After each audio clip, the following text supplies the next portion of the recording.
Ladies and gentlemen, it's time for Jab, Cross, Hook. It's a new year here.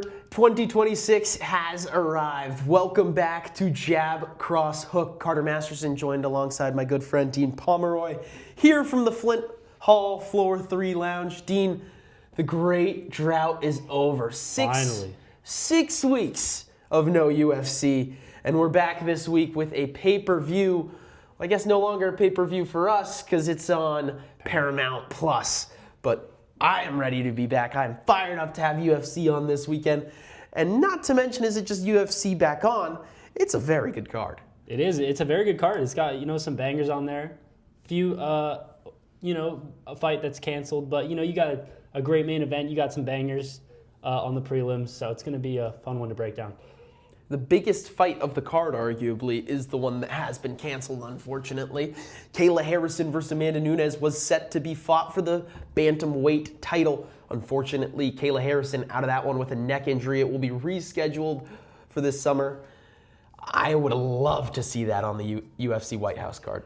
Yeah, I would love to see that one get rescheduled for the White House card. I mean, we don't know anything about that card yet. Nothing's been announced, but that would be probably the best women's fight you can possibly make. So. The two most exciting women's MMA fighters that we've ever probably seen. Mm-hmm. Amanda Nunes, finish machine, and Kayla Harrison, one of the strongest women to ever have fought in the UFC. She's early in her UFC career here, and we know she has to make that massive weight cut, so it sucks to see her mid-weight cut have to pull out with that injury. I know she hadn't started the gruesome part of the weight cut, being 2 weeks out, but still stings to see. It takes a lot for her to get down to 135, so once she started, it's already some energy that it took her. Sure. So she didn't want to pull out, but we will see that one later this year. But before the UFC calendar year starts, so much can happen. We don't know what's going to happen yet. So much can happen in the year of 2026. We saw Pantoja start the year with the belt. He kept it for the most of the way, and he lost it in a way no one would have expected to. Same thing with Merab. We saw the featherweight title become vacated, won by Volkanovski. So much can change in a year. Yep. We come into this year with 8 champions in the UFC. Starting off in featherweight with Joshua Van, then we got bantamweight Petr Yan, featherweight Alexander Volkanovski, lightweight Ilya Topuria, welterweight Islam Makhachev, middleweight Hamzat Chimaev, light heavyweight Alex Pereira, and heavyweight Tom Aspinall. But at the end of the year, those could be very different, Dean. Very, very. It's crazy how much can change in a year. I mean, you have so many different new fighters. I mean, come into the UFC, you have the Contender Series, you have new guys coming from everywhere. Anything can happen. Some guy who's not even ranked right now could be the champion. We saw it last year. Yeah. Josh Van. It's crazy. So. Yeah, we will see. I don't know about you. I don't envision anyone going from unranked to champion this year, but we will get into who we do think will be champion, and we'll start in that flyweight division. This is one we agree on, Dean. Yeah. Tatsuro Taira. Flyweight. I mean, Tatsuro is just, he's such a beast. He's a grappler. And with that last fight against Brandon Moreno, that was convincing enough for me. I think Brandon Moreno's, been up there with these guys. He fought tooth and nail with Royval, with Pantoja, of course, very close fight with him. And I think since such a dominant performance against a guy like Moreno, this year, if I see him get another fight, it's got to be a title shot against Josh Van. I think he waits it out, and I think he wins that fight. So yeah, You'd imagine right now. Well, it sounds like Pantoja actually might be back a little sooner because of not needing surgery. Yeah. Still going to be a little. It's going to be tough. Probably 6 months wait time. So you'd imagine they'd like to get Van in there versus either Taira or Cap next.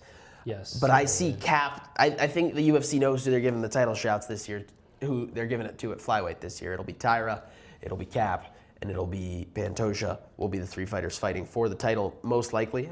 Things can change, but right now that seems pretty clear. For sure. In bantamweight, this is one we go different ways on, but we both think Petr Yan will drop the strap. I'm going with Umar Nurmagomedov. The reasoning behind that is because we saw him come back with a decent win over Mario Batista. I understand that that is not a win that people are ready to crown him the champ next. But I think that fight versus Merab Dvalishvili really needs to be looked at more heavily. He came into that super prepared, broke his hand late into the fight, and lost an extremely close fight. And Merab can hang with the best of them. Umar's wrestling pressure, I think, is going to be what gets him past Petr Yan. Obviously, Petr Yan has great takedown defense. Obviously, Petr Yan is an amazing fighter in general. I just think Umar's wrestling will be too much for him, but I could totally see Petr Yan chinning him. And I just think if Nurmagomedov and Dvalishvili face off again, that's a fight that Nurmagomedov wins. Yeah, I mean, I can see that, but I flip the other way. I say Merab is going to go and take that title back. I think he's going to be hungry. He's going to be training even harder. And Merab is just such a machine. I mean, it's his nickname, the Machine. He's such a freak athlete that I think that give him time to when he gives himself time, when he doesn't fight, 4 or 5 times a year, this guy is going to come back and he gets a good training camp in. And I think he's going to do what he did to Petr Yan in their first fight. I think he's going to win and get that title back, and then I think he's going to hold it for the rest of the year. So, frankly, that's just a very simple breakdown, but that's my prediction. I'd love to see that fight take place in International Fight Week sometime in June. I know that's a long time for Petr Yan not to fight since winning his belt back, but unfortunately for him, Merab has earned a break, and he's earned a chance to come back and fight for that title. He deserves it, yeah. Moving on to featherweight. This is one I've got a little bit of a bold take, but let's start with you. For featherweight, I went with the boy Mosar Evelev, mostly just because I feel like the guy's just been getting disrespected by the UFC. I mean, mostly just because he doesn't get any shots because he's frankly a boring fighter. But the guy's a Russian wrestler. I mean, he knows exactly how to break a guy like Volk down. And frankly, anyone in the division, if he gets a takedown, he can hold anyone down. So it's, again, a scenario where I see him, once they finally give him that shot, I think it's kind of similar to like the Bilal Muhammad welterweight phase this past year. I think once he's finally given that title shot, the UFC finally says, hey, let's give this guy a title shot. He deserves it. I think he's going to take advantage and win a title. It just kind of depends on if the UFC gives him a shot or not. I have a lot of questions about the top of this featherweight division. Number one, Alexander Volkanovski. There's rumors that he's going to retire. There's rumors that he wants to stick around for a long time. What is it? What is it? And how much does he have left? Because he showed a lot of holes in that last fight versus Diego Lopez. He also still completely outclassed him and won that fight pretty easily. Really frustrating Lopez, but he showed holes that I think Lopez can, with a more focused effort, execute against Alexander Volkanovski. Looking down the list, Movsar's got holes. He's almost gotten beaten. Aljo took him to a really close fight. Yeah, that's true. And with a year off of inactivity, I'm just not ready to say he's going to win it. Lerone Murphy, I think, is really good. And right now, if you had to make me pick between him, Diego Lopez, Volkanovski, that's who I'd pick. But mine's a little off the board here. I'm going with Gene Silva. Gene Silva is not a fighter I would consider myself a fan of, but this is a pick I have a little bit of confidence in. Gene Silva looked great in that Diego Lopez fight, and he was coming back. We both loved Diego Lopez in that fight. Yeah. Both picked him. I don't know about you. I'm a big Diego Lopez fan and supporter, but Gene Silva was really turning it on and piecing him up. I think Gene Silva is the best fighter in the featherweight division in terms of striking and wrestling combined, and I think he is the most skilled fighter. I think he gets a fight versus Arnold Allen, then he fights one of the top contenders, then he's right there fighting for the belt. And I think he gets all 3 of those fights this year on a path to the title for Gene Silva. I think he's the first fighting nerd to get a title as well. Now, lightweight. I am going to make the first pick here, and I'm going with Arman Tsarukyan. A pretty easy pick here. It's either the main picks you see for the year end are either Ilya or Arman. Yeah. I'm going with Arman just because I think there's too much uncertainty with Ilya. He could not come back, which I don't think is likely, but it's possible. He could move up and fight Islam Makhachev. We heard Merab Dvalishvili say that's going to happen sooner than we think. I do think he comes back and fights the winner of Gaethje versus Pimblett. I do. And then I think he moves up. But if he stays, I think Arman Tsarukyan has the best chance at beating him. So it's kind of a hedge in my bets pick here.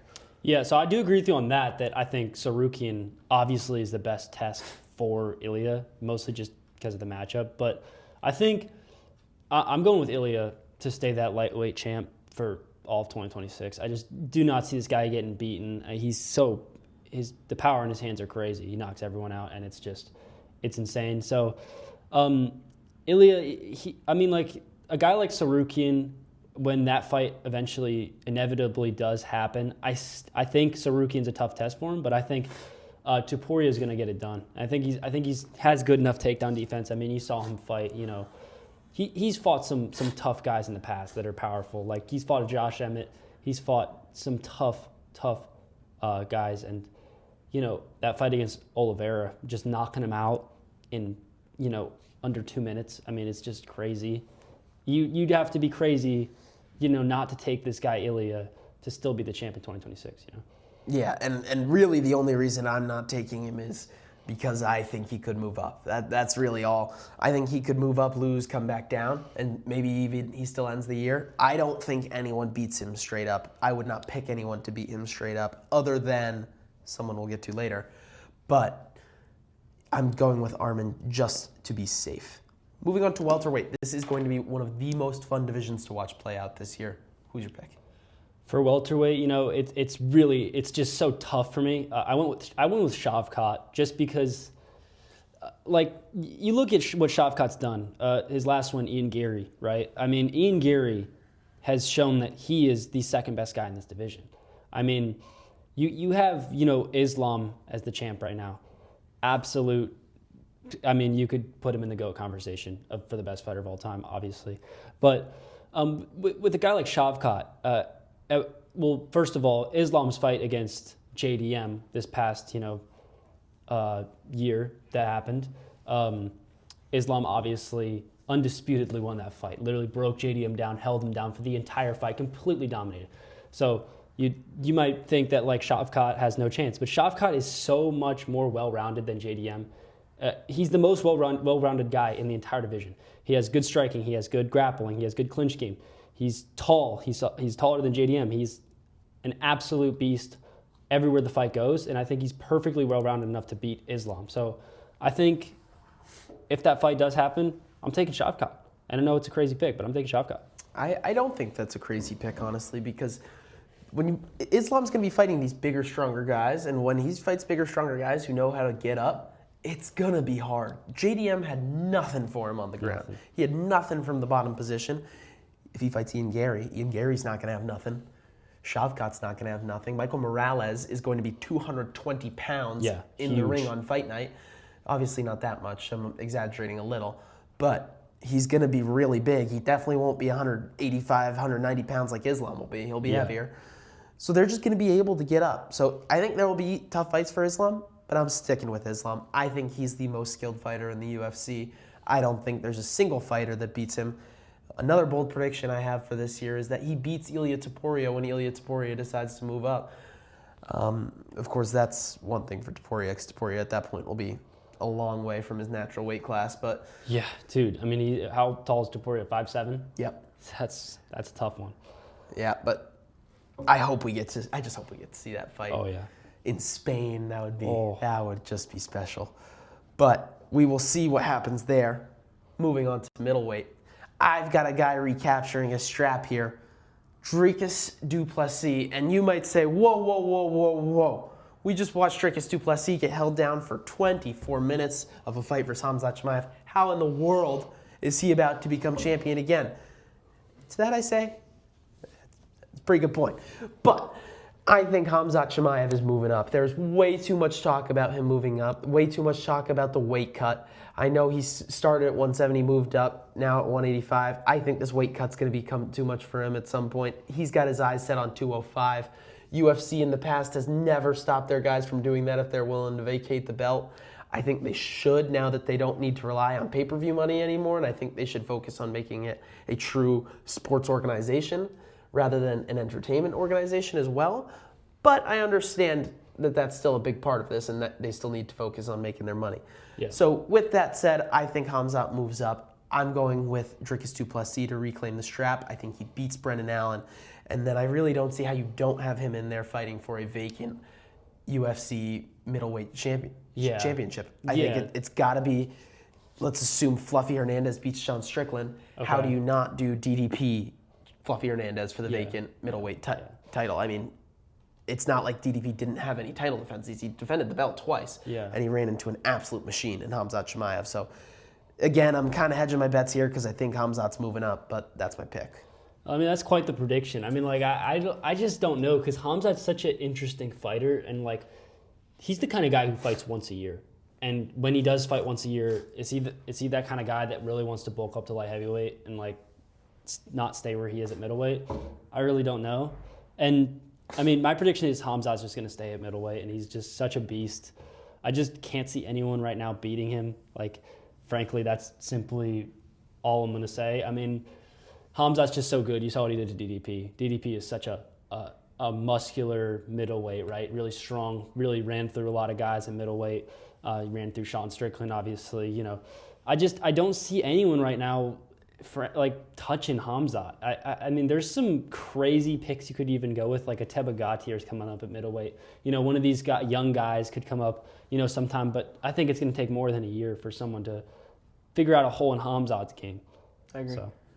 I agree. I think the winner of Fluffy versus Sean Strickland would have a chance at beating Chimaev, just stylistically, but he's just so skilled, and I think we're all thinking of him as just this dominant wrestler from his last fight. He's got hands. He does have hands. And that's never been his fight style before, hold you down for 24 minutes. It's just he couldn't submit Dricus, and Dricus couldn't get up. Yep. So why would he do anything else? He wanted the belt. He wanted the money. Why not guarantee it? For sure. Moving up to light heavyweight, we got another pick that we both agree on here, Yuri Prochazka, reclaiming his light heavyweight strap. This is something that he's been working at forever. Lost, of course, 2 fights to Alex Pereira. Got 2 wins last year. You'd imagine he's either fighting Pereira next or Olberg for the vacant title. Which one will it be? Unclear yet, but we both like Yuri. Yeah, the main reason why I like Yuri is because I think Pereira is going to go and get one more win. I'm thinking that's somebody else than Yuri because they've already fought twice. But mainly, I think it's because Pereira is going up to heavyweight, and then that leaves the division open for Yuri. I mean, Yuri's the second best guy in the division. I think Yuri goes and beats Magomed by knockout. I think he's such a good striker, and his game is so improved. I mean, that fight against Khalil, that bloody fight of the year where he hit him with the spinning elbows and all that crazy garbage that Yuri does, you know. And Yuri is just such a fun fighter. He's so marketable. He's funny. He's very entertaining. He's my favorite fighter in the UFC currently. Not all time, but favorite currently. I think he's really fun to watch. And, you know, I think he beats a guy like Olberg, too. I think Olberg's good. I mean, he's not great. I just think Yuri's striking is on a different level for light heavyweight, and I think Yuri's just such a beast. So I'm taking him. Yep. He's a beast, and I really just think he's that good that he's going to find a way to his belt. Mm-hmm. Heavyweight. I'll keep it simple. Tom Aspinall, I think he's going to come back. Whether it's later in the year, I think we could see an interim champ fight versus like a Pereira and Gane as soon as this March. Like, I do think that's possible. But I also think we could see that happen later in the year. I think Aspinall is just way more talented than Gane. I think Gane is being really looked at so well because of less than a round of fighting. So much could have happened. Aspinall now knows some things he needs to work on as well. I think he's the better fighter. I think he gets it done. And I just think, can't check. I don't think Pereira can wrestle with him. Yeah, that's a good point. I mean, my pick, it's going to be Alex Pereira. I mean, I'm going with the same narrative that Pereira moves up to heavyweight and starches these guys, because I think heavyweight's just a worse level than a worse skill level than I'm not saying, power and everything like that, but I'm saying skill level wise, I think Pereira's on a different level than most of these other heavyweights. I think Aspinall's very skilled. I think Cyril Gane's very skilled. I think there is some skilled guys at heavyweight, but there's just not that many. And they're not on the same level as Pereira. I mean, Pereira's striking and kicks are just so nasty. To think that Pereira was a middleweight at one point is absolutely insane. I mean, that guy's huge. I think he easily has the weight to bulk up the heavyweight and get this done against a guy like Aspinall. But, I mean, we're also probably going to have to see that Aspinall-Cyril Gane rematch, which is going to be interesting. And once again, John Jones isn't even out of the position of being a heavyweight title. Who knows? Some are saying he could come back for the White House card against Aspinall. We really don't know. I mean, in that narrative, if John Jones isn't retired, I'll take him. But right now, I'm going with Alex Pereira. Fair play. Well, there's also been talks about if John Jones coming back, it could be at 205. That is true. Yeah. I mean, I would love a Pereira-Jones fight at 205. I think that's really the only chance Pereira would have against Jones is if you forced him to make that weight cut again. Yeah. Other than that, I feel like he wins that pretty easily just because he's the most talented fighter we've ever seen. Some other predictions I've got, I think Alexander Volkanovski retires this year. He's so skilled and he's been around so long. I think he retires in a week from now. I just think he should at least. I think he's going to lose to Diego Lopez. I'm going back and forth on that fight, but I feel like if he beats Diego Lopez, I just don't see him beating Movsar. I don't see him beating. Maybe he beats Lerone. I don't know. There's just at 37 years old, he's turning 38 coming up. When it goes quick. He's old. Yeah. And if he gets knocked out again, I think or if he wears a lot of damage in this Lopez fight, it's done. Yeah, the way I see it is like, don't destroy your legacy. Like if you're if you're gonna lose one, just straight up retire. Don't lose a bunch and then get yourself out of that all-time great conversation. Just go ahead and throw the gloves on the octagon and retire. You can lay him down in Sydney too. Yeah, in your home. Yeah, in your home that's country. a good place to lay him down too.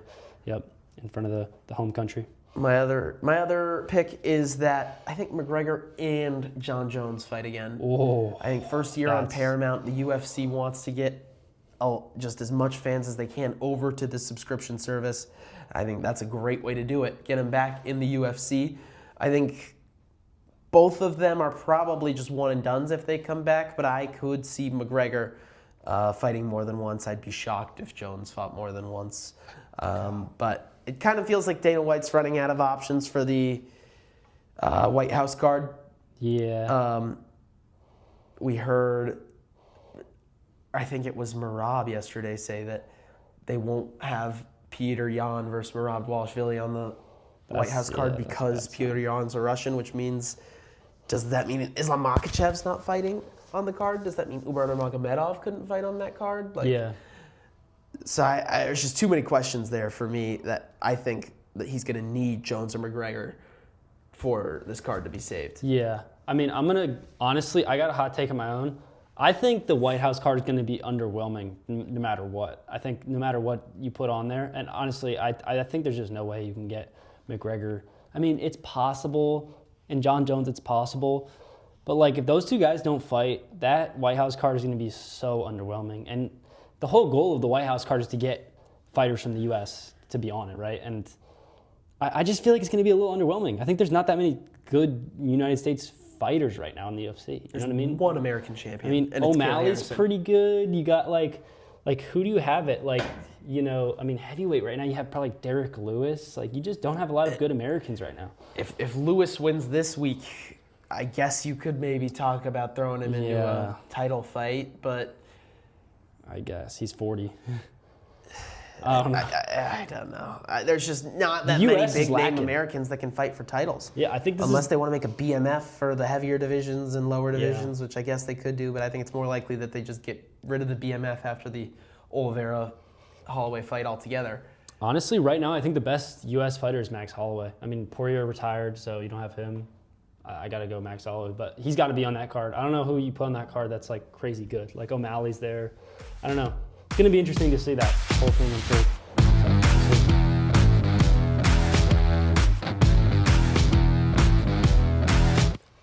All right, now it's time to get into our picks for the card. I am so excited to watch people hit each other in the face again. I can't even explain it. It's been so long. It has been months since I've gone this long without watching UFC. I got into it consistently, watching every card at around June of last year. But before then, I was watching about at least one card every month for the past year. So I haven't gone 6 weeks without UFC in so long. I'm a relatively new fan in the grand scheme of things, but I am so excited to get back into it. I am so excited to watch my first full year. My goal is to watch every single card. I doubt I'll be able to get every single fight in, but I'll do my best. But it starts right here. Ty Miller, Adam Fugit, the first fight of the year, 170 pounds. Ty, the Thriller Miller versus Adam Fugit. Ty Miller is a former Dana White Contender Series fighter. He's coming off of his win versus Jimmy Drago in the opening week. I'm pretty sure he was the only, or I think this was from the second week maybe, and he's one of very few people from that week to get a contract. But he got one, and he's here. And he's fighting Adam Fugit, who is 10-5 in the UFC welterweight division. He's been around for a little bit. He's 2-3 in the UFC. He was last seen versus Islam Dulatov. If you guys don't remember who Islam Dulatov is, he's the model fighter who absolutely starched him. I remember I was watching walkouts to that one. Saw Fugit come out like, oh, this guy looks not that good. I saw Dulatov come out. I was like, it's like a oh chat. my God. I put $20 on Islam Dulatov by first round KO, won me like 50. I was very confident. I mean, you look at his losses. He's lost to Michael Morales, Mike Malott, and Islam Dulatov. Pretty tough competition, honestly. All pretty good fighters, and he's beat Josh Quinlan and Yusaku Kinoshita, who neither of them are very good at all. I don't think either of them are even still in the UFC. It's pretty clear to me that Adam Fugit is like the only reason why the UFC is keeping him around is to build up other prospects. They kind of did that with Michael Morales. They did that with Dulatov. They did that with Mike Malott. They're literally using Adam Fugit as a shitter, basically. They're using him for Contender Series guys and other guys, prospects, to build their way up. So again, I feel like this is a pretty easy fight to break down. I think Adam Fugit sucks. He's 37. He's old as hell. He's beaten like one real UFC fighter. Zero, actually. I'll say zero. He's beat zero. Frankly, this is a pretty easy fight to break down. Ty Miller is a good fighter. I don't know how good, really.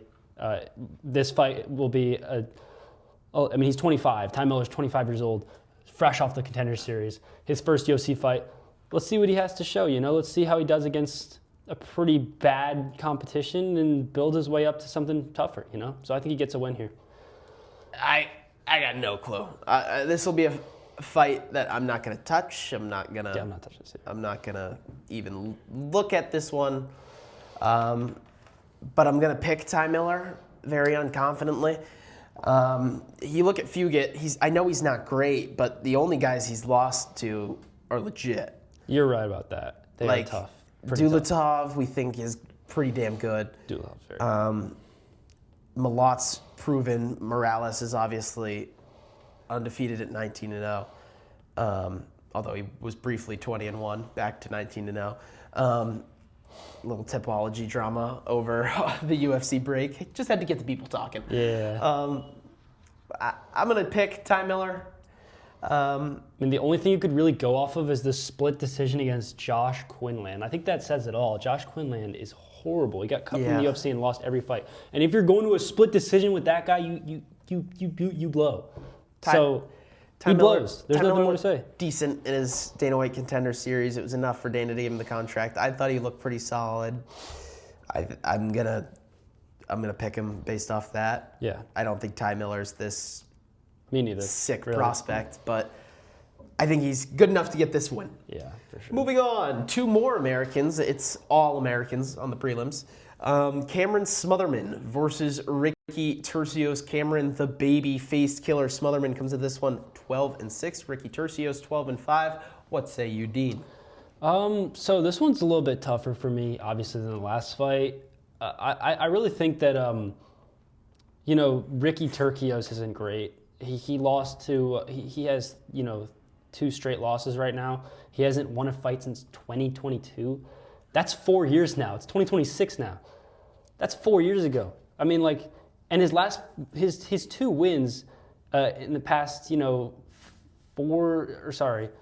5 years were splits. This guy hasn't finished anyone. He hasn't done anything. And Cameron Smotherman's young. He's 28. He's pretty good. I watched his fight against Ricky Simone. Ricky Simone's tough, by the way. I watched his fight against Siri Sidney. I can't pronounce that guy's name. And he also had a win against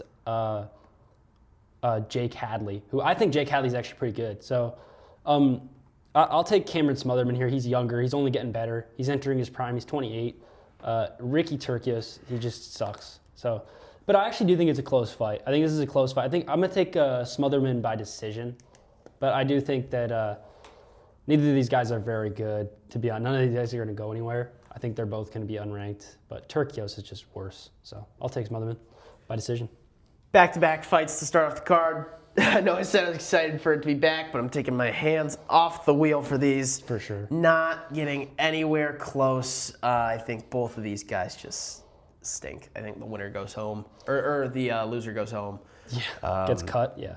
I think that's why this fight is being made. Cameron Smotherman looked decent one round last time out versus Ricky Simone. I remember that fight. That was the Atlanta card, I think, or it was the no, that wasn't the Atlanta. Yeah, that was the Atlanta card. Looked okay. Nothing. It was just not that entertaining of a fight. Yeah, it's not like he got dominated though. I mean, he landed some good strikes. I mean, it's Ricky Simone. Ricky Simone's good. It was the Atlanta card, right? Or was it the it was Abu Dhabi. Atlanta, yeah. Atlanta. So I mean, I think Turcios he took a year off for a reason. I think he's probably been improving. So I think there's definitely something to be said about that. I think he's going to come out and be in the best shape of his life, which makes me, I'll stick with that pick. I'll go Ricky Turcios, but extremely unconfidently. It's not a pick that I want. Once again, I am saying Ricky Turcios is going to win. Do not take that as advice. I think I'll take the chance on him being out for a long time, maybe improved. Yeah, I get it. Moving on. Yep. I think we've talked way too long about that fight already. Josh Hokett, Denzel Freeman. This one's a little more exciting. I mean, Denzel Freeman is not anything special, but Josh Hokett, former NFL player, former San Francisco 49er. And hell of a character. Hell of a character. The Incredible Hoke is his nickname. You will have an opinion about him after watching him one way or another. Yeah. You will either be cheering against him or you will cheer for him. So he's good for the sport in that regard. Versus Denzel Freeman, someone who appears to be nothing special, but there's something on his resume that I don't know if you caught, but that win over someone we favor heavily, Stephen Asplund. That's a pretty good win. Yeah, it's by submission. This is actually a pretty tough one for me. I honestly, the more and more I've been watching heavyweight MMA recently, I've been liking it more and more. I think this is a good one. I think this is a fun fight. Hokett's really entertaining, and Denzel Freeman is like a bit of a ride to decision type of guy. He's a little bit more boring, but that doesn't mean he sucks. He had a win over Merrick Buholo. I watched that fight. I think that the guy he's fighting was horrible, and it was really boring. Based off me watching one fight from this guy, obviously I'm not that educated, but I did watch both of Hokett's UFC fights, or one on the Contender Series and then one of his fight. He had a knockout against this guy, Max Geminis, who I think frankly looked like the worst. I don't know where they got that guy from. He's horrible. He literally was fat. He looked like he'd never thrown a strike before. So that doesn't prove anything to me. Like, I don't know that this guy's even good.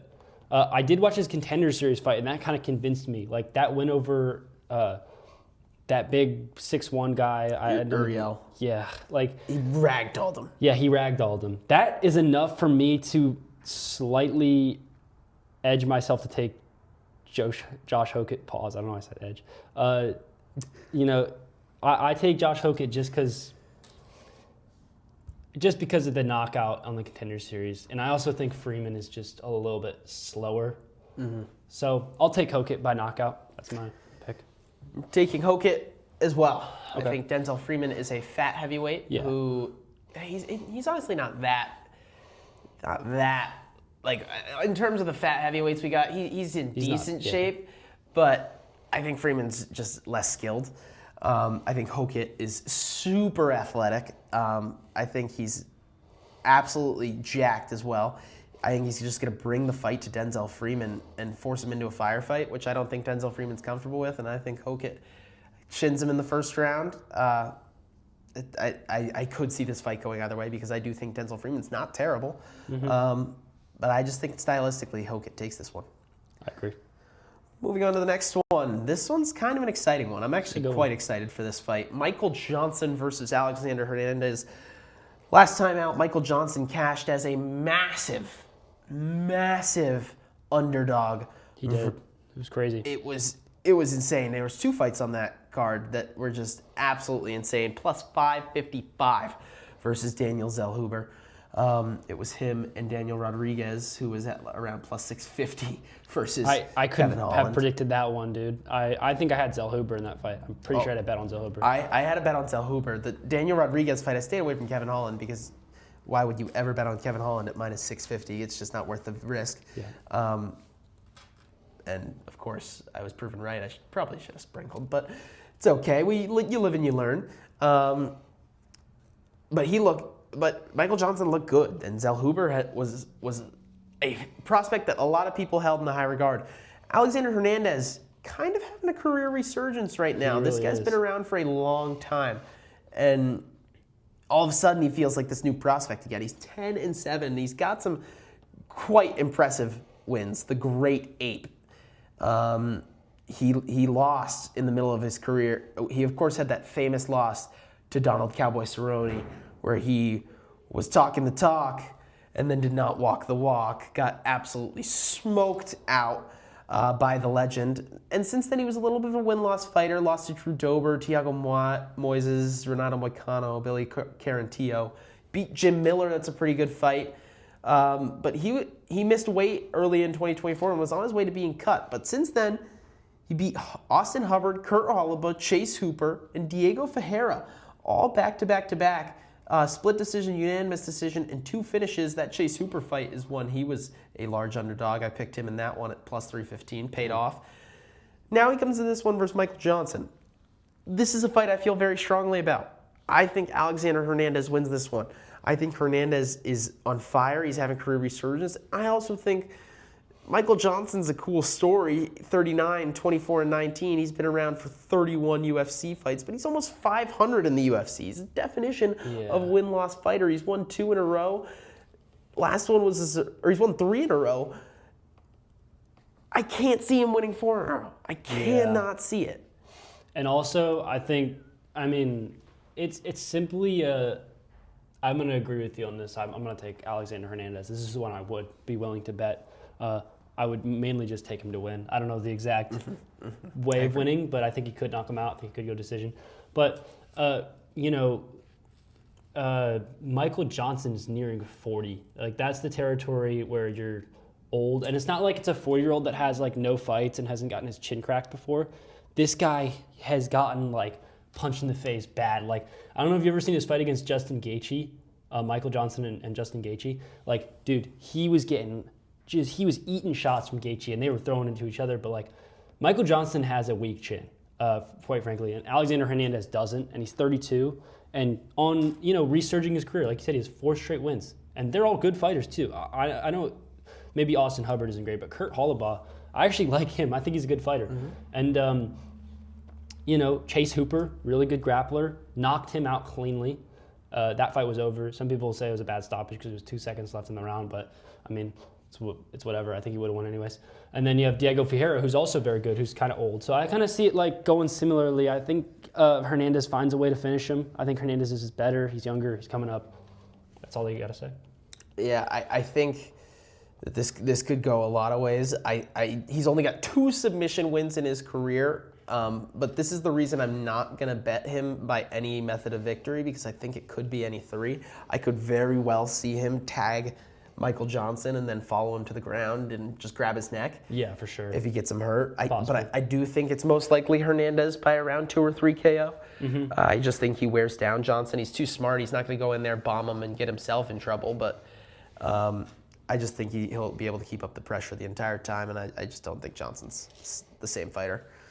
Yeah. Speaking of Johnson, we've got another Johnson.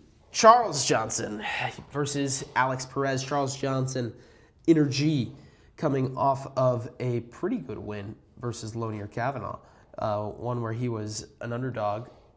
He's 4-1 in his last 5, but if you include the next 3 fights, then he goes to 4-4 in his last 8. Yeah, so a bit of a win-loss fighter, but a lot of talent. He, of course, beat Joshua Van. That's his claim to fame, his best win of his career. Sure. But he's got some really unimpressive losses. I mean, Cody Durden, Ode Osborne. But he also lost to guys like Makayev, Estevam, who are very good. So this is one that I don't feel very confident in, but I'm going Alex Perez. Alex Perez is someone we saw used to be ranked very highly. He's lost a couple fights in a row now, falling down the rankings. I don't think it's all gone from him, though. I really think he is not done yet. I think you see some fighters when it leaves them, but we haven't seen him get like absolutely flatlined. We saw him injure his knee versus Tyra, and we saw him get choked out versus Almabayev in a fight that was probably 1-1 going into the 3rd. Or if not 1-1, it was at least close. Yeah. He wasn't getting completely dominated. I think this is one where the books are starting to look at him and think, oh, he's 1-4 in his last 4, he's done. But he beat Mateus Nicolau, who's the only not great guy that he's fought. Almabayev's amazing. Tyra's elite. Makayev's elite. Pantoja's elite. Like, I know Makayev's not in the UFC anymore, but he's still at that top flyweight level. I don't think Johnson's at that level. I don't think he's even at the Almabayev level. I think Alex Perez gets the win. Yeah, this one's really tough for me because, dude, like, I've been so 50. This is probably my most 50-50 fight I'm on right now. But, like, Charles Johnson, like, you look at his resume, it's actually pretty good. Like, some of the guys he's beaten are, like, legit. Like Josh Van, like I said. And he knocked out Josh Van, which is crazy. No one's ever done that to Josh Van. So he's really good. He's 35. The main thing about Charles Johnson is he's, like, since he's really tall for a flyweight, he's 5'9", which is really tall for a flyweight. He really is like really rangy, and usually when he goes against like a smaller guy who like has a good game plan, he loses. Like you go against like Ramazan Turmanov, that's a loss. You see him against Rafael Estevam, that's a loss. Rafael Estevam is not the greatest fighter in the world. He's more just a smaller grappler type. When you see him go against those smaller grapplers, first Charles Johnson's a striker, first of all, but he's really skinny, so like he can get taken down easily. So what I'm saying is I think the way this fight goes, I think it's just a matchup thing. I think Charles Johnson's better on the feet. I think Alex Perez is better on the ground. I think Perez, I think he's just going to be able to get a takedown and ride it out to a decision or a submission or something like that. But that's kind of how I see this fight going. I think Johnson's just skinny, and I think he gets taken down. So that's my prediction. Well, we're in agreement there then. Yep. We're in agreement on a lot of these so far, which is we're not normally like that. So yeah. Maybe this is a good sign for our pockets. Maybe. Next fight, Krylov versus Bukowskis. This is a banger. Modestus, the Baltic Gladiator Bukowskis, a rising prospect at the light heavyweight division, probably the best and one of the only prospects at the light heavyweight division. He's 31, but he is on the rise versus Nikita Krylov, who is on the decline. He, of course, took that large gap off where he fought in the war. In Ukraine. Crazy. After that fight his fight versus Ryan Spahn, took 2 years off, came back, got KO'd by Dominic Reyes, came back, got KO'd by Bogdan Guskov. And you know my relationship with Bogdan Guskov now. I will never forgive him for what he did versus Jan Blachowicz. That was absolutely disgusting. I was dying watching that It fight. was one of the worst fight performances I've ever seen. Bogdan Guskov is terrible. Let me just throw that in there in this one. I know he's not fighting. If you lose to Bogdan Guskov, oh my God, I'm done. I'm done with you. I like Nikita Krylov. I think he's decent. He's one of those guys that's kill or be killed. I think Bukauskas is really good, though. I think Bukauskas picks and chooses his shots and flatlines him. Look at these wins. They're not great. Paul Craig, Ian Cutelaba, Sakira, Prakniau. Like, I get that those aren't good wins. And I get you look back at his losses from a little while. Like, yeah, they're a while ago. At the beginning of his UFC career, Roundtree, Oleksiejczuk. Those are tough guys, too. Those are really tough those guys. are tougher guys at the beginning of his UFC career. He's picked up a lot of wins at the lower level. I think he's ready for a guy like Krylov. He's an absolute killer. 11 wins by KO, 4 losses by KO. It's definitely not going to the distance, let me tell you that. I'm going to go with Bukauskas. Yeah, I'm going to agree with you. I don't think there's any doubt in my mind. Like, when I saw this fight, I didn't even have to look. I was just like, all right, I'm taking Modestas. Because, dude, Krylov hasn't won. Like every time with these guys that haven't won in years, right? Like a guy that hasn't won since 2023, and it was Ryan Spann. Every time I see that, I mean, not every time, but most of the time I see that, I'm taking the other guy. There's always a reason. Dom Reyes, he got KO'd, and then it was Guskov. Guskov has incredible, I know you hate on Guskov, but Guskov does have power. Yeah, he does. I'll give him that. He's just an idiot. I think Bukauskas also has really, really good power. Like, you saw him knock out this dude, Rafael Sakira, he literally, I don't know if you've ever seen this knockout, he flatlined that guy. Like, literally dropped him, and the dude, like, collapsed. Like, his head hit his knee. The guy was out cold. So, Modestas has crazy power. I think he's this the same thing with Krylov. I think his chin's been cracked, and it's going to get cracked again. So, I'm going to take Modestas. Again, I'll agree with you. Now we get into two fights where they aren't really bettable unless you're betting on the underdog. Yeah. Ateba Gauthier versus Andre Pulyaev is next. Ateba, middleweight Ngannou, as you like to call him, or a silent assassin, as Topology calls him. Comes to this one minus 1,000. Yeah, you can't make any money on that. It's crazy. No. There's no making money there unless you got a G sitting around. You could maybe win $100. Get yourself something nice. That's not even worth it to risk a band on Gautier. Yeah. Especially when you get past middleweight, anything can happen. It literally just takes one shot in any fight. Yeah. Ateba Gauthier, he won his Contender Series fight by round 2 KOs. Since then, it's 3 straight round 1 KOs. Barely touched Treston Vines in the last one, and he still put him out. That was one of the weirdest KOs I think we've ever seen. It looked like he didn't even hit him. And I remember that one. And he went out. I mean, he's just got that much power in his hands. And I think Pulyaev is okay. He's 28, 10-3. Like, this is by far the gamiest guy he's fought. And I'm going to put a sprinkle on Pulyaev just because plus 650, like, $2 wins like 15. If I'm up on the night, like, why not? Just try to catch something. Yeah, I guess. But I don't actually think he's going to win. A decision win on Contender Series. He lost to Christian Leroy Duncan by decision. Taking Christian Leroy Duncan to decision, pretty impressive. Yeah. Nick Klein is awful, but he beat Nick Klein. I think Gautier is legit, so I'm going with Gautier. But Pulyaev, I think his game, like I don't think he's complete. I don't think you completely count him out before the fight. That's all I can really say. I mean, obviously I'm going to agree with you. I'm going to take Ateba Gautier. Like, you'd be crazy not to, but like in a pick, scenario. But I actually do kind of agree with you. I think sprinkling like $2 on, I'm not like going crazy with it. Like a few spare dollars on Pulyaev isn't crazy. Like, who knows? Like, who really knows with this guy, Ateba Gautier? Like, he hasn't fought anyone super tough yet. I just don't see it, honestly. I mean, like Pulyaev is by far the toughest test, okay? By far. Gautier has fought complete shitters. Vines was a guy who was a replacement fighter who they found literally off like the street.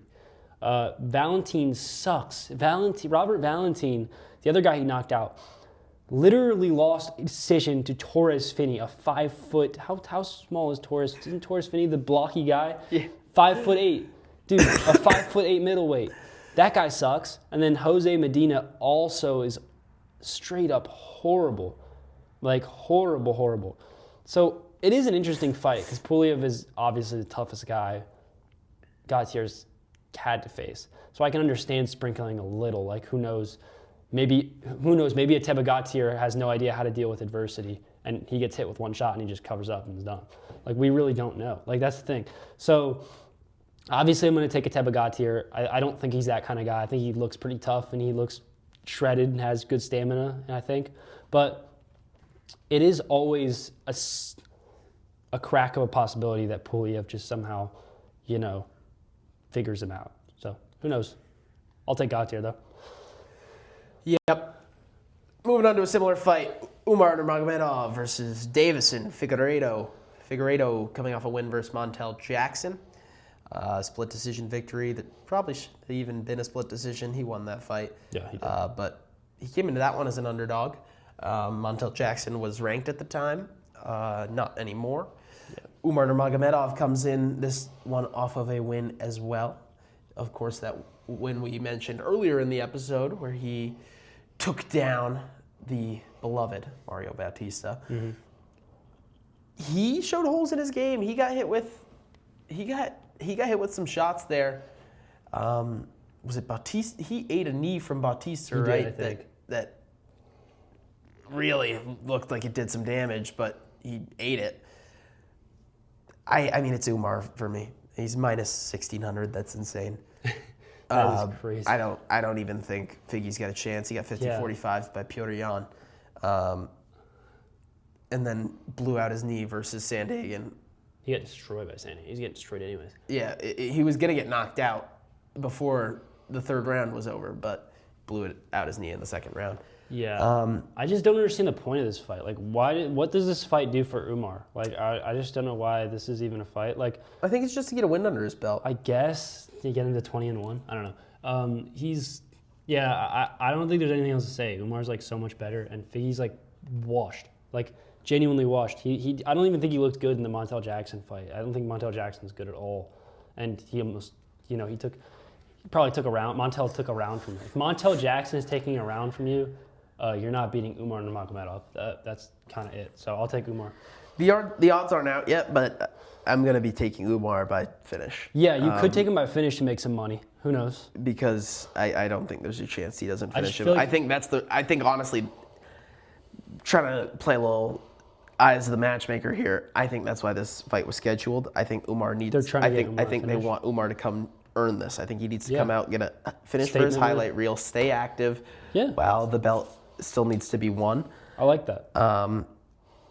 And I think he goes out there and finishes Figueiredo. For sure, it's possible. And I was looking earlier in the week at like, oh my God, Figgy's plus 1,000. Like, why not but this one I won't even touch. This one I will not even sprinkle. If the odds are good on an Umar finish, I say take it. If there's plus money on that, I say take it for sure. But at the same time, if the odds get too good for Umar by decision, like you got to look at that too, and you got to do a little more digging. I'll have to do more digging into the fight once those numbers come out because I think there's an opportunity to really make something here. Yep. Main card time. Let's get it on. Arnold Allen versus John Silva. John Lord Silva comes into this one off a spinning back elbow knockout loss against Diego Lopez. Arnold Allen comes into this one off of a win versus Giga Chikadze, a rather unimpressive win. A rather unimpressive win that happened a year and a half ago. A long time off for Arnold Allen after he lost to Max Holloway and Movsar Evloev. But before that, he didn't have a loss in the UFC. So Arnold Allen's game. What do you see? I think Arnold Allen's really good, but I mainly think John Silva's really, really good. I think he put up a good fight against Diego Lopez, whether you like it or not. Like, he got hit with some shots, man. Dude, that was a fun fight. I mean, like I feel like he had Diego Lopez hurt multiple times in that fight. But the thing is, Lopez was better on the ground, and Lopez cut him really, really bad. Like Gene Silva was bleeding everywhere, and he had bruises all over his face after the fight. He was messed up. But I think Gene Silva took enough time off. I think he recovered from that fight. And I think Arnold Allen's also really, really technical. Like really good fighter everywhere. Really balanced, really technical fighter. But, Gene Silva's just so freaking tough and strong and powerful that I think Gene Silva gets this one done. I would be crazy not to take him. So, yeah, fair play. I'm also going Gene Silva here. I mean, I feel like that's pretty obvious with the fact that I picked him to be featherweight champion by the end of the year. Yeah. I think he goes out there and he knocks out Arnold Allen. And this is not because I think Arnold Allen isn't good. I think this is more of like a Michael Morales, Sean Brady type of fight. Yeah. I'm picking Gene Silva not because I don't think Arnold Allen's great and could win. I think plus 230, Arnold Allen's a great number. And I think, honestly, if this wasn't John Silva, if this was a different prospect, I'd be looking really hard at Arnold Allen. And I do think he's got a chance. Like, I'm not saying that Gene Silva's about to go out there and murder him. But I think Gene Silva's going to show his patience and what he's learned. I think he's going to go out there, pour it on it early, but he's going to let Allen hang around. He's not just going to go for the instant kill and put himself at risk. I think he's going to go out there, piece him up, use the wrestling a little bit, and just all out dominate him, finish him in the third round. Whether that's by KO, I think it probably will be. But I could also see him submitting him. I think Gene Silva wins this one. I think he does it in dominant fashion. Now to a fight that really shouldn't be on the main card. Not because it's not a good fight, just because when Umar Nurmagomedov versus Davison Figueiredo is on the card, that's realistically probably the number one contenders fight at bantamweight right now, even though Figgy should not be anywhere near that fight. I think they're just tossing him in there because they know he's going to lose. Yeah. But it's Silva Namajunas instead. A fun fight. Rose Thug Namajunas, of course, her best days. Unfortunately, I think they're behind her. Yeah. She's 12-6 in the UFC, 14-7 on the career. She's kind of been a win-loss fighter ever since she beat Zhang Wei Li in those back-to-back thrilling fights. I mean, those are some of the best women's fights out there. That Carla Esparza fight, I thought she won that one too, but didn't get the nod. Since then, it's been win-loss. She's coming off a win versus Miranda Maverick. I think Natalia Silva is on a rocket ship bound for a title shot. She is on a crazy win streak. She started her UFC career off with a win over Jasmine Jasudavicius, which has aged incredibly. She's also beaten Bleda, which is a good win. Arujo, which is a good win. Andrade is a great win. Grasso's an awesome win. I mean, this is the only... she doesn't even need this fight for a title shot, but she's taking it. Give me Natalia Silva. I mean, I'm going to agree with you. Like, Natalia Silva is legit, and she's also the younger woman, 28, against Rose Namajunas, who's 33. And Thug Rose, I actually really like her. Like, she's low-key, like, in my conversation for favorite women's fighter all time. She's a beast. Her head kick win over Zhang Wei Li was so sick. That was, like, one of the best moments in UFC history. So obviously I'm kind of cheering for her here. Like I have a soft spot for Rose Namajunas, but I can't take her here. I think Natalia Silva is really good. She just beat Alexa Grasso, which is a really good win. And like you said, she has one over Jasmine Jasudavicius, which is aged really well. That Canadian, I think it's a Canadian woman. Yep. She's really good. So yeah, I'm going to go the same here again. I think we've agreed on every fight except for one so far. She's crazy. It's a good fight to put Rose to the test. Yeah. It is a good fight to put Rose to the test. That is, or not to put Silva to the test. Yeah, I agree. 13 fight win streak. Mm-hmm. Go put it on the line before you win the belt. Yeah. I think Rose's game. I think she's too skilled to get finished, but I think Silva does win the fight. Next, we've got one that is probably not making it out of the second round. Probably not the first either, but Waldo Cortez Acosta versus Derek Lewis. Derek Lewis, of course, had one of the best moments of the year last year.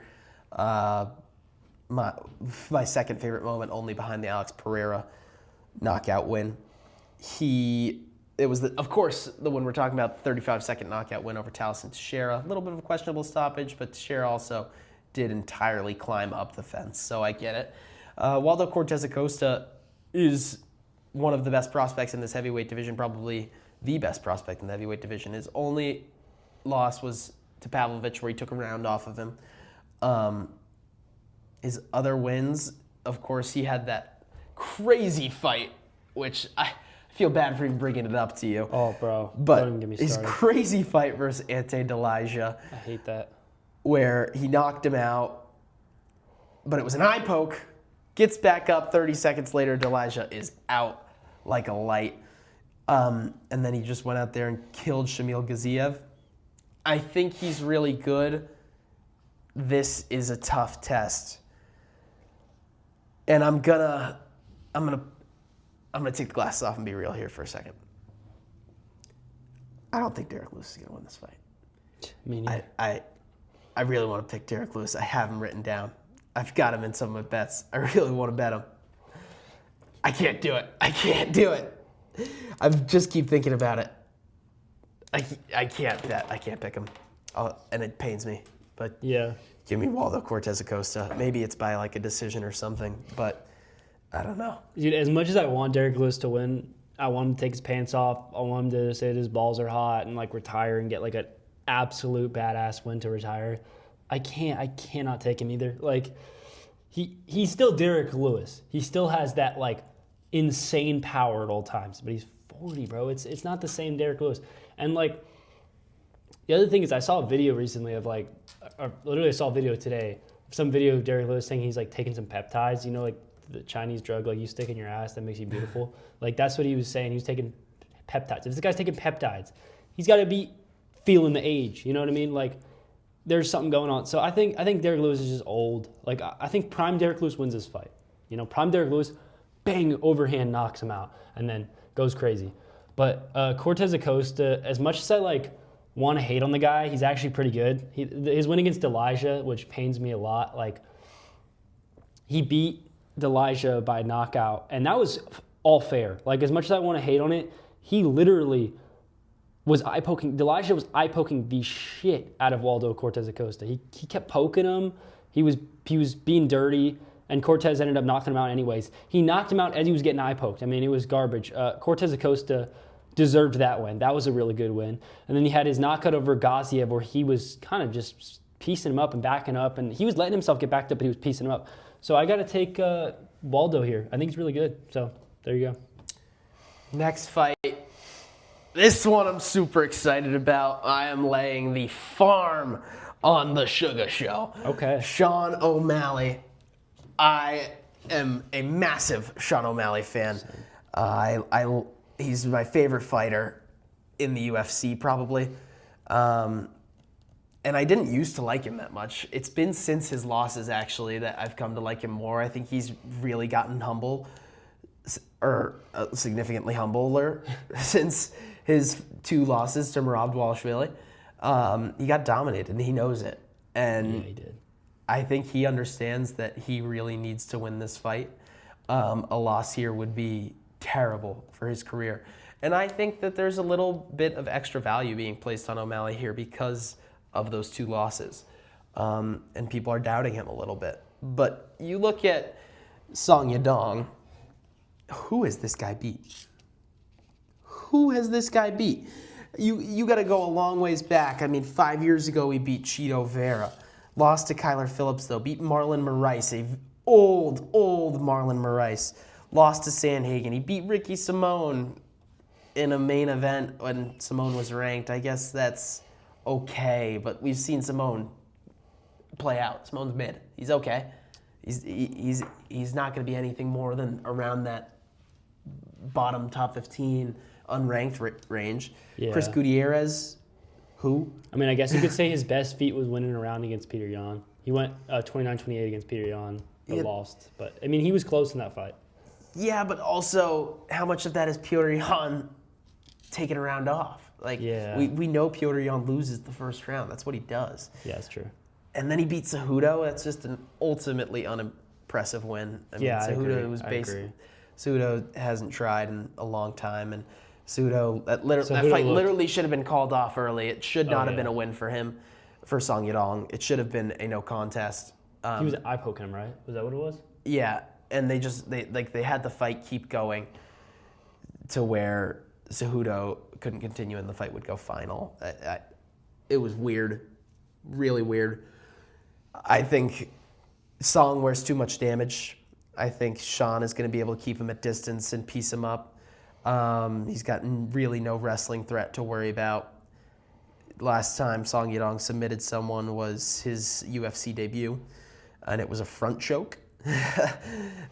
Before that, the subs we get, he got a choke in 2016. It doesn't say what kind of choke. Just says choke. And he had a rear naked in 2014. No wrestling threat to worry about here for O'Malley. I think he's going to keep him at range, make him wear his damage. I think he puts him out in the late second or the third. Give me the Sugar Show. Yeah, I'm going to completely agree with you. I can't go against Sean O'Malley. He's also one of my favorite fighters. I love his walkout. His walkout's so tough. I really hope he brings it back. Yeah. I didn't like the last one. What was the song he walked out to against Marab? It was like an American song. I'm proud to be an American, Yeah. but it was good. It was all right. just like... I like to hear Superstar again. I love that song. So I love O'Malley. He's such a, I don't know what hair color he'll have, who knows? He's such a interesting, colorful guy, So he'll have some braided up hair, some, he went with the pink hair. He'll probably switch it up. Who knows? Pink hair wasn't doing him. Yeah, pink hair. Luck kind of ran out there. Yeah, so we'll see. He'll come out. He'll look interesting. He'll style on him a little bit, and he'll get this done. I think a finish is there too. I think a finish is there against Song. I don't think Song Yadong's that. I don't think he's a chinny guy, but Actually, I'm gonna take O'Malley by decision, but I think that the finish possibility is there. So. Mm-hmm. Next up, we got Justin Gaethje, Paddy Pimblett, Paddy the Batty. He's got a title shot. We are at the main event of the evening, and this is one we are excited for. I'll let you go first. This is one I'm torn on. Dude, speaking about walkouts, I love Paddy the Batty's walkout too. The little, thing. But he's Paddy is so tough. I love Paddy, and as much as as much as people hate on him, I don't see where the hate comes from. I think he's a funny guy. He's a guy that bulks up a lot, over the, his days off. He enjoys himself. He eats whatever he wants when he's not fighting or when he doesn't have a fight camp, and then he cuts all the weight down. So, he's a funny fighter. And then you got Gaethje, who's also one of my favorite fighters of all time. I personally like Gaethje a little more than Paddy, just because, I literally have a poster of this guy. I love Justin Gaethje. He's one of my favorite fighters of all time. But the fact that he's 37. And he's taken so much damage. But his last fight was so convincing. His fight against Fiziev was so convincing. He really kicked the crap out of him, and he looked really good. He knocked him down with an uppercut, almost finished Fiziev. Fiziev's a tough guy to finish. God, I really want to take Gaethje here, and I'm so split. This is such a good fight, such an entertaining fight. I literally am so excited to just watch these guys walk out and stand with each other. This is just such a dream fight here. But I have to lean towards Paddy, and I know you're gonna break this down and probably call me crazy for taking Paddy because all he's done is beat old men. But Paddy is so well rounded, man. He has the grappling. He showed that off against King Green. He destroyed him. The way he dismantled Michael Chandler was so impressive. He had him bleeding. Michael Chandler looked like he wanted to tap out and quit and didn't even want to fight anymore. So. When you watch that fight, that is convincing enough. That is so dominant that I have to take Paddy the Batty here. I have to. I am incredibly torn on this fight, the same as you. When it first came out, I was convinced Paddy was going to finish him.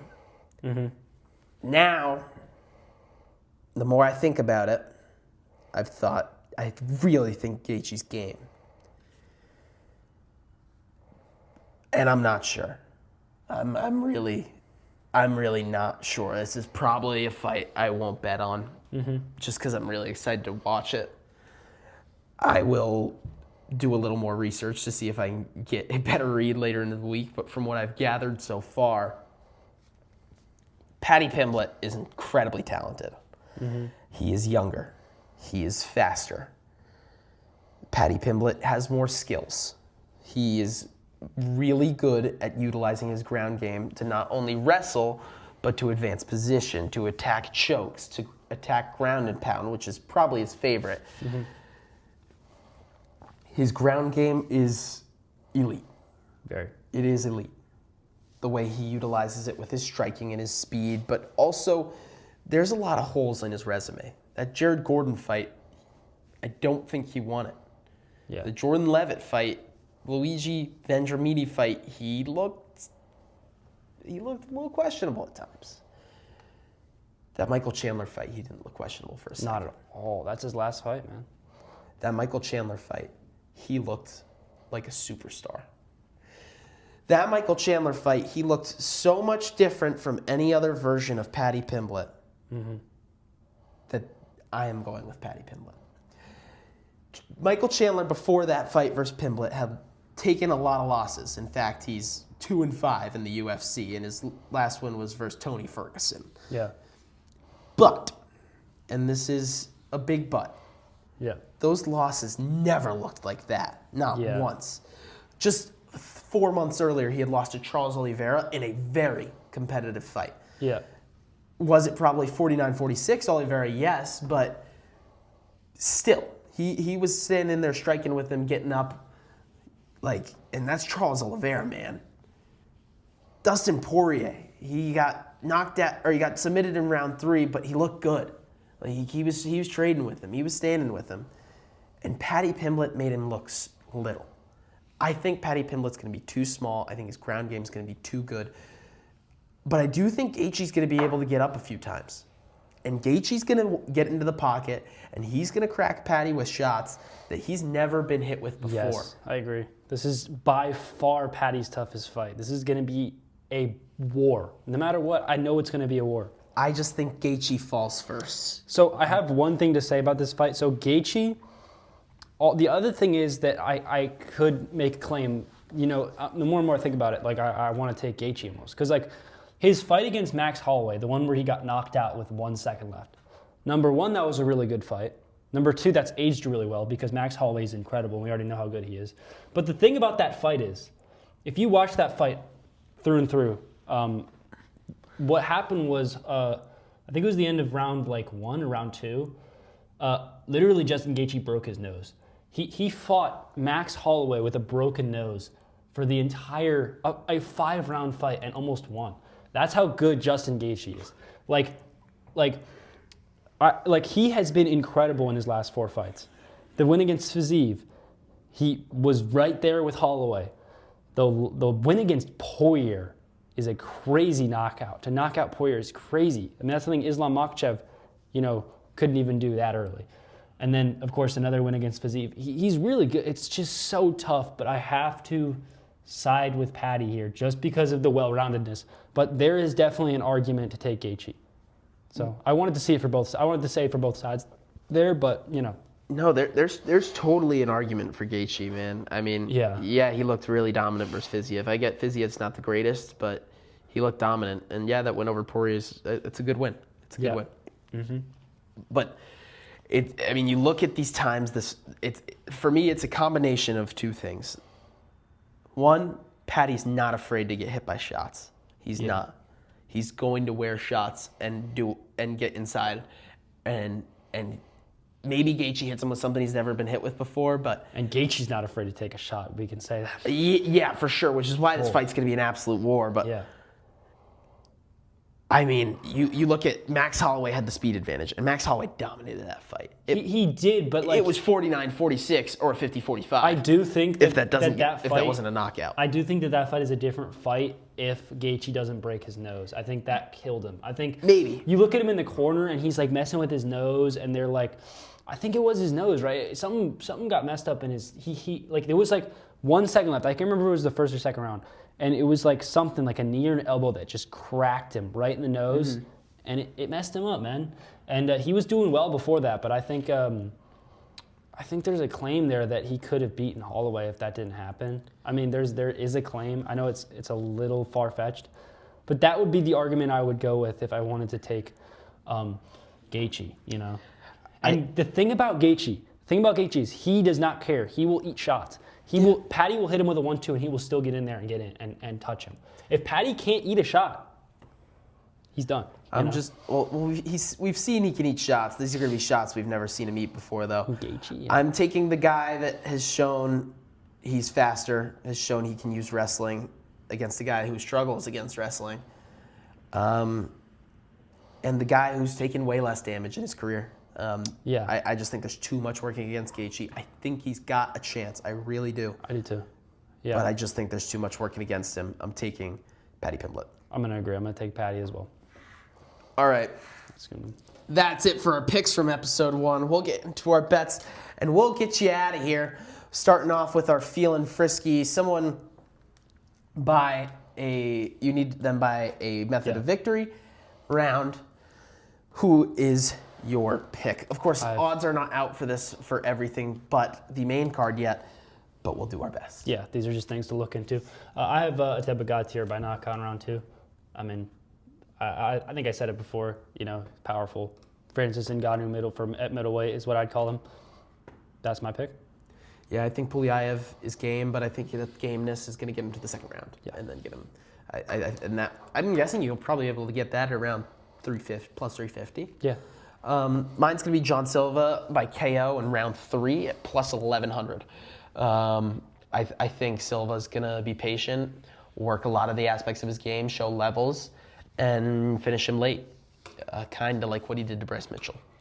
Although, of course, I think he got Bryce Mitchell out of there in round 2, but I think he finishes him late. Could be in round 2. Mm-hmm. Top dog for this one, I don't like a lot of underdogs on this card. I think I only picked one, and that was Alex Perez.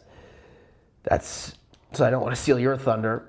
So I guess I'll go with Ricky Turcios. That's a tough one. He's the only other one I picked. It was Derek Lewis, but I just don't. I can see Derek Lewis, maybe. Yeah, well, sure. I'll stick with Derek Lewis, plus 240.